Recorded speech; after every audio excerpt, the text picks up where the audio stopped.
इसलिए एक छोटी कविता आप सबों के सामने रख रहा हूं।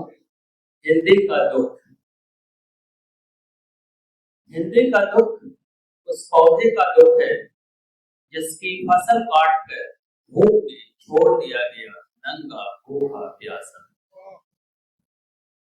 हिंदी का दुख उस पौधे का दुख है जिसकी फसल काट कर धूप में छोड़ दिया गया नंगा भूखा प्यासा।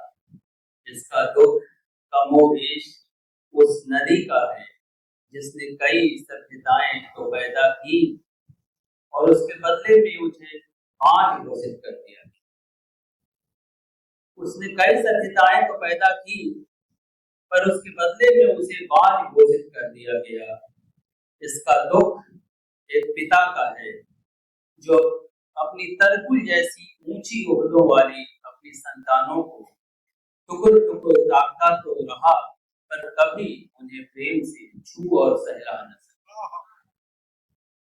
इसका दुख एक पिता का है जो तरकुल जैसी ऊंची ओहदों वाली अपनी संतानों को टुकुर टुकुर ताकता तो रहा पर कभी उन्हें प्रेम से छू और सहला न सका।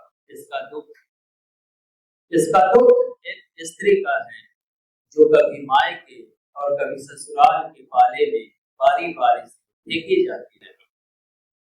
हिंदी का दुख मकई और गेहूं के पके बालियों का है जो किसानों के खाली पेटों में जाने से छटपटा कर रह गई पर उन्हें बलात् गोदामों में ठूंस दिया गया।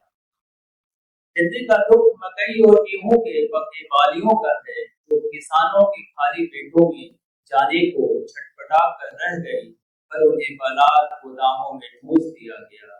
इसका दुख एक गांव प्रेमी बुजुर्ग का है। इसका दुख एक गांव प्रेमी बुजुर्ग का है जिसे वहां कम दिमाग का पुरनिया घोषित कर दिया गया।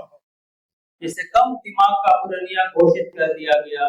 हिंदी का दुख उस रोटी का दुख है जो पिज्जा मिलते ही कूड़ेदान में फेंक दी गई। हिंदी का दुख उस रोटी का दुख है जो पिज्जा मिलते ही कूड़ेदान में फेंक दी गई। सुनो, हिंदी का दुख उस आदमी का दुख है जो अभी भी थोड़ा जिंदा है। धन्यवाद।